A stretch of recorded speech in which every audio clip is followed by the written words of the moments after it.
Khordha PMC Jawahar Navodaya Vidyalaya में जंडिस आक्रांत संख्या बढ़ुची। आज सुधा आक्रांत संख्या 60 रु अधिक जमापड़ी। हॉस्टेल रे रहुथिबा 200 रु अधिक छात्र छात्री भयरे अभिभावक माने घर को नहीं पानी एवं बाहर खाद्य कारण जंडिस व्यापी संदेह करिछि स्वास्थ्य विभाग। आज सीडीएमओ एवं जनस्वास्थ्य विभाग स्कूल रे पहुंची स्थिति अनुध्यान करिसेंती। या सहित अध्यक्षक सहित आलोचना करिसेंती।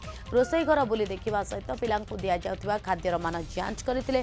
परिष्कार परिच्छन्नता बजाय रखा सहित हाथ में ग्लोव्स मास्क और आपरन परिधान करने परामर्श दिया